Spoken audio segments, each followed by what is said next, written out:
Добро утро! Искам да ви представя една напитка, която се нарича коктейл зелено утро. Сигурен съм, че мнозина ще възроптаят, когато видят комбинацията от продукти, но когато се касае за здраве, ограничения няма. Защото това, което ще направим е нещо много здравословно, полезно и най-важното, гарнирано с супер храната на ацтеките, храната на бягащите семена от чия. Наистина, в наши дни все повече и повече знайни и незнайни култури проникват и в нашата кухня, макар и постепенно. И това е правилно. Ако някога нашите прадеди не са възприели фасула, доматите, тиквата, царевицата и да не изреждам всички нови продукти, сега какво ще да има в нашата кухня? Баница, мляко и сирене и бакла.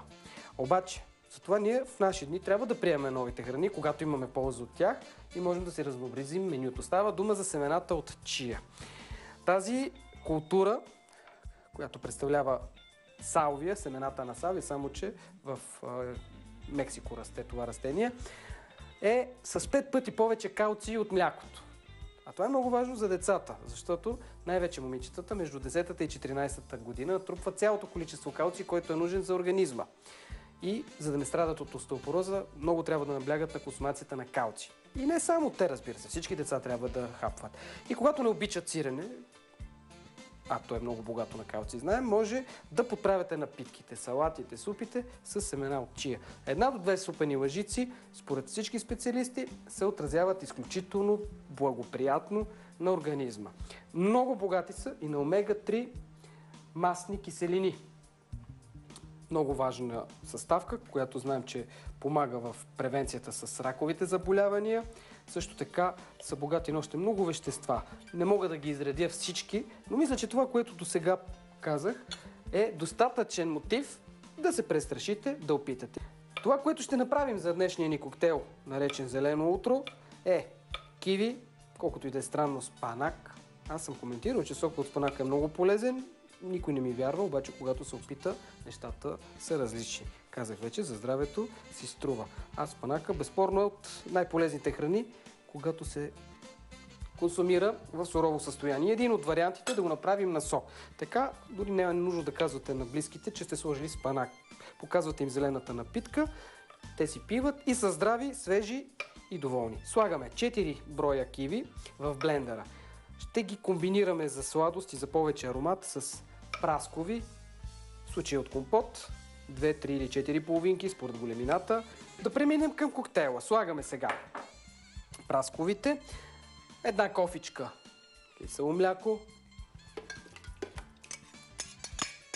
и едва когато смелим всичко това, ще добавим семената от чия и вероятно малко захар, ако искаме да подсладим коктейла. Обаче целта е да ограничаваме калориите, когато се стремим към диета, която да не повишава килограмите. Затова винаги можете да прибавите някоя друга съставка, която подслажда и разбира се е здравословна. Така че меля всичко това и едва тогава слагам по 1 чайна лъжичка от тази супер храна, която изживява своя ренесанс в наши дни. Преоткриваме много нови храни и култури, най-вече от Америка, от времената на ацтеките, ненките и други велики цивилизации. Великолепна напитка, леко киселка, с свеж сок от спанак, киви. И сега ще поръсим с чия. Можем да поръсим отгоре, можем да сложим в чашките. По 1 чайна лъжичка ще ни е достатъчно. Опитвайте, ако ви се отрази добре, но има още нещо важно. Намалява високите нива на кръвна захар в кръвта, нещо, което е важно да се знае и за диабетиците, че тази храна би била от полза за тях. Ето така. И вече казах, че когато престои в някаква течност, до някъде се получава желиращ ефект, защото самите семена набъбват. И това, че нямат вкус, не значи, че не трябва да ги приемаме. Имат много друга сила и стойност, която не познаваме, но като я научим, можем само да бъдем доволни от живота. Ето го зеленото утро, вижте рецептата, а след това ще направим ориз с спанак и закусете с нас. С какво? С бухтички с извара. Коктейл зелено утро с чия. Необходимите продукти за 2 порции. Една кофичка кисело мляко, 400 грама. 4 броя киви. 3-4 половинки праскови от компот. Една шепа пресен спанак, около 50 грама. 1 до 2 чайни лъжички семена от чия, по желание. Начин на приготвяне. Обелваме киви и прехвърляме в блендер. Слагаме праскови, кисело мляко, листа от спанак. Мелим докато се получи еднородна смес. Наливаме напитката в чаши, а на дъното сме сложили семената от чия. Изчакваме за няколко минути, за да набъбнат семената и тогава пием.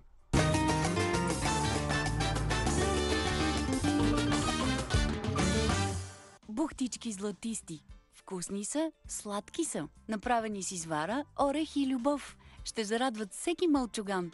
Закусете с нас! Нека да видим едни по-различни от традиционните бухтички, обаче не отнемащи много време, както е традицията, с извара, малко орехи, брашно и въпреки всичко сладки.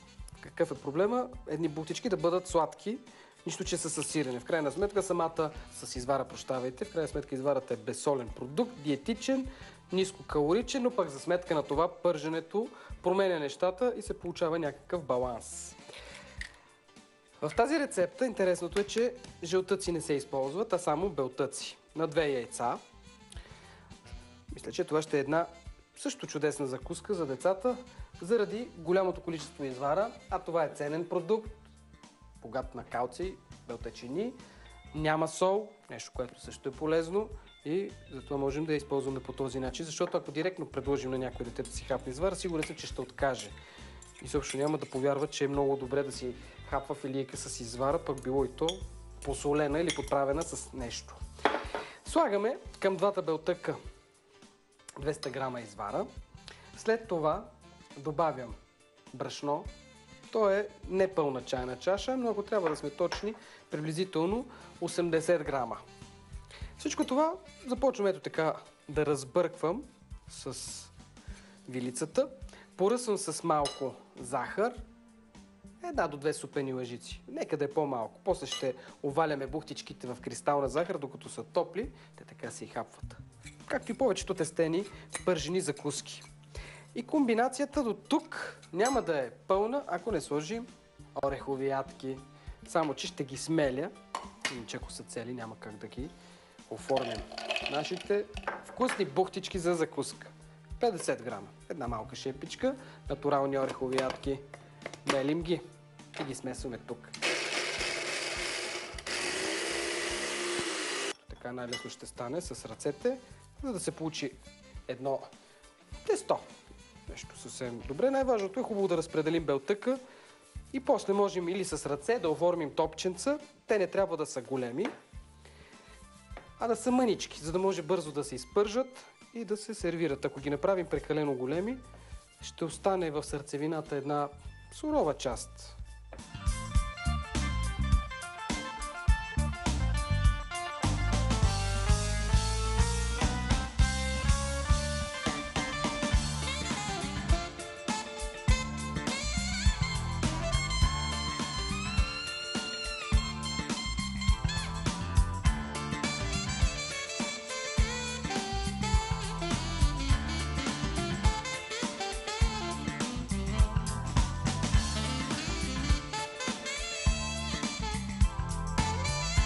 Изварата е една от най-древните млечно-кисели храни, използвани от човека. Тя е диетичен и много полезен продукт. Получава се главно от вторичните продукти при млекопроработването. Според метода, прилаган за пресичане на белтъчините, изварата бива сирично пресечена и термично пресечена. По качество се дели на първо и второ, а в зависимост от съдържанието на мазнина, тя е пълномаслена, полумаслена и обезмаслена. Изварата е най-добрият източник на белтъчини. Много практична рецепта, много вкусна. Със сигурност тези бухтички, които са почти с перфектната форма на футболна топка или на пресни картофки, ще се харесат, но когато са добре оваляни с захар. Така, слагаме ги тук, за да може, докато са още топли, хубаво да ги оваляме в захарта.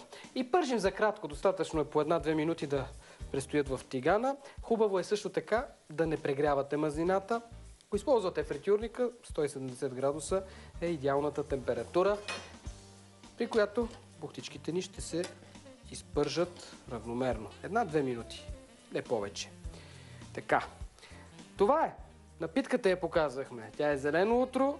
Имаме продължение на утрото с златисти бухтички. Продължаваме с ориз и спанак, обаче по малко по-различна рецепта от традиционната за националната ни кухня. Бухтички от извара. Ето и необходимите продукти. 200 грама извара, 2 белтъка, 50 грама орехови ядки или една шепа. Една непълна чайна чаша брашно, около 80 грама. 1-2 супени лъжици захар. Кристална захар за овалване. Начин на приготвяне. В купа поставяме белтъци, извара и брашно. Разбъркваме с вилица и поръсваме с захарта. Слагаме смлените орехови ядки. Умесваме за кратко тесто, от което оформяме малки топченца. Пържим ги на маслена баня за 1-2 минути или пък във фритюрник при температура от 170 градуса. Когато са готови, ги овалваме добре в захар, докато са още топли.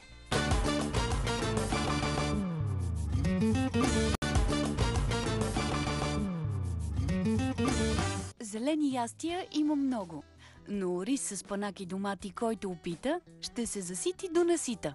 Нека заедно обогатим рецептата на традиционната пролетна вкусотия.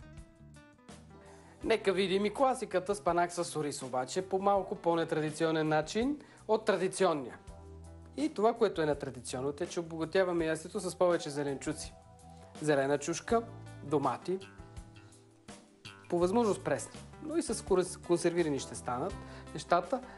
И да видим как се обработва първо ориза, който в тази рецепта специално се налага да се изкисне в студена вода. Сигурен съм, че не всеки познава този метод, но той е много разпространен в Ориента и по-конкретно в Турция, в арабските страни, също така и в някои държави от Северна Африка.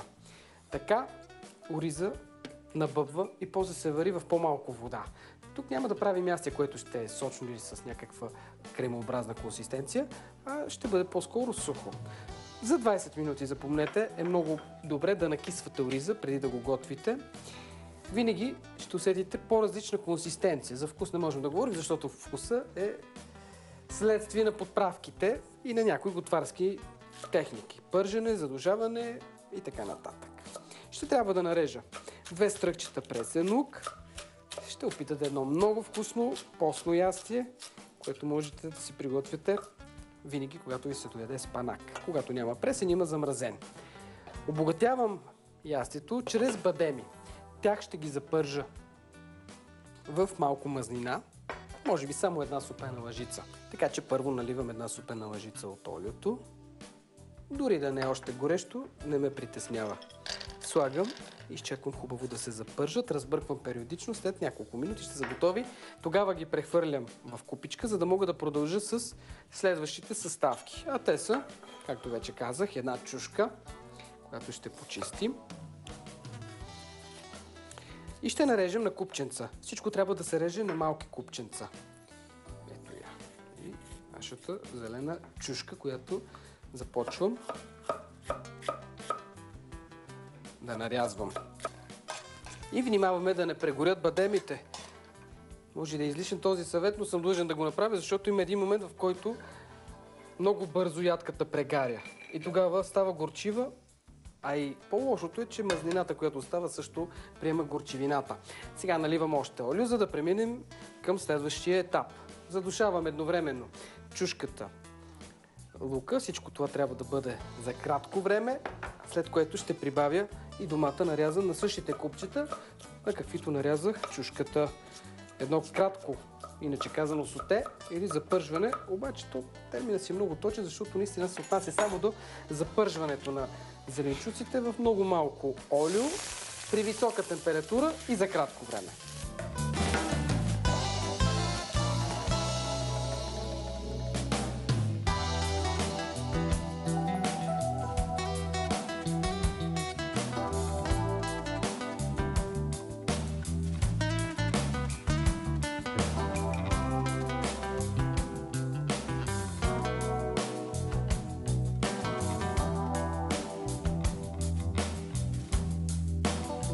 Тези ароматни зеленчуци задушавам за приблизително 5 минутки на бавен огън под капак, за да омекнат, след което идва ред на ориса, който накиснахме много добре.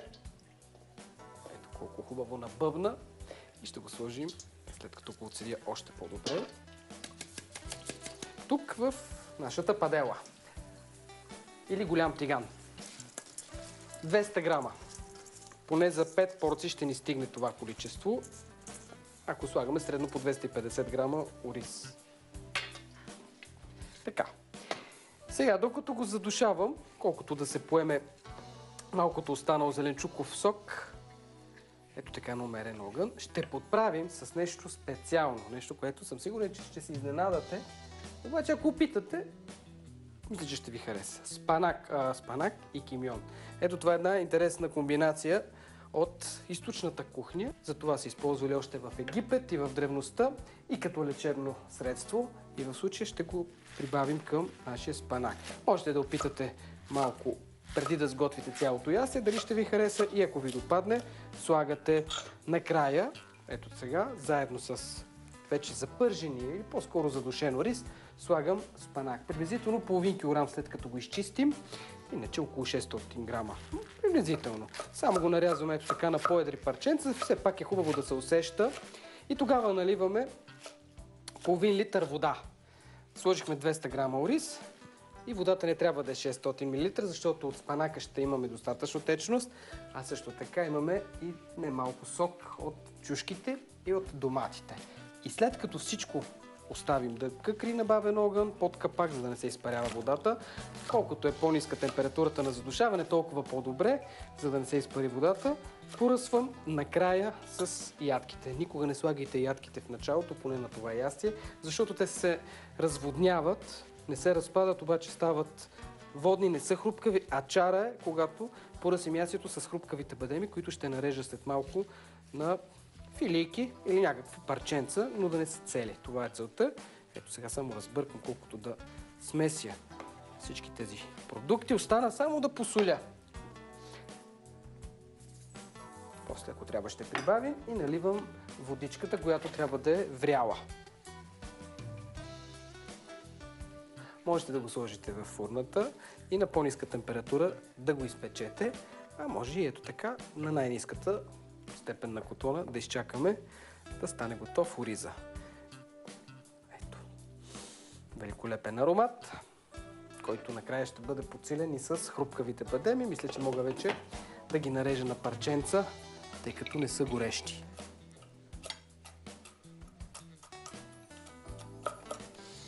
Без копър не може, поне в тази рецепта. И затова накрая дискретно ще поръсим, за да усетим великолепния пресен аромат на тази подправка.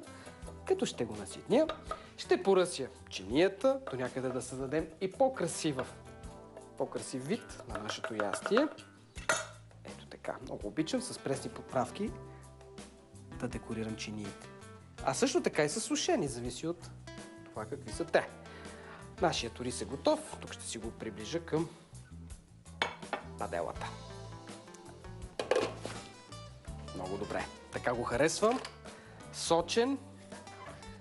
Ще си гребна. Поръсваме с много ароматните хрупкави бадеми. Ето така. Нека да има. Ще видите колко е вкусно и по нищо не отстъпва на други ястия с панак. По нищо. Даже мога да кажа ги превъзхожда, защото е много ароматно и всичко това благодарение на кимиона. Закусихме с вкусни понички, но с извара. Направихме си постно ястие, което е много богато и на аромат и на вкус. И със сигурност привнесахме още доза здраве с коктейла Зелено утро. Продължаваме да търсим най-вкусните ястия от България и света, специално за вас. Кухнята на Звезден. Довиждане и до нови срещи! Спанак с ориз и зеленчуци. Необходимите продукти за 5 порции. Половин килограм пресен спанак, 2 стръка пресен лук, една зелена чушка, 1 домат, 50 грама бадеми, 200 грама ориз, 3 супени лъжици олио, половин чайна лъжичка с блян кимион и копър за поръсване. Начин на приготвяне. Накисваме ориз в студена вода за 20 минути. Запържваме бадеми в една супена лъжица олио, като разбъркваме периодично и след това ги прехвърляме в чиния. През това време нарязваме пресен лук на ситно, а чушката на малки купчета. Задушаваме ги едновременно в още 2 супени лъжици олио, но на по-висока температура и за кратко. Нарязваме доматна купчета и прехвърляме при останалите продукти в тигана. Задушаваме на бавен огън и под капак за 5 минути. Тогава прибавяме на бъбналия ориз. Поръсваме с кимьон и задушаваме на умерен огън, докато ориза поеме отделилата се течност. Нарязваме спанака на ивички и го прехвърляме при ориза. Тогава наливаме половин литър гореща вода. Посоляваме и оставяме да къкри на бавен огън под капак. В самия край поръсваме с нарязани на парченца ядки и наситнен копър. По желание, вместо да варим, можем да запечем ястието в урната на по-ниска температура от 160 градуса.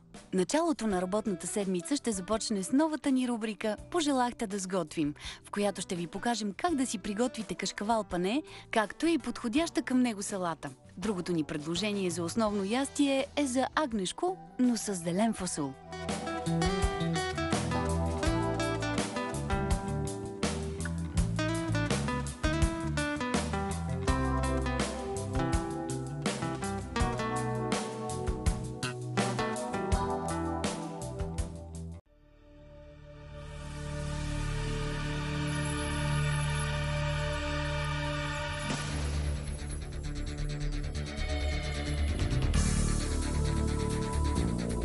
Овен.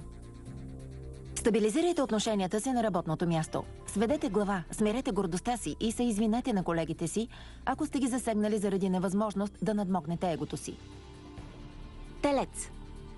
Трудности, породени от ваши грешки и пропуски на колегите ви, ескалират във ваша вреда. Ще променят плановете ви за деня, но във ваша полза.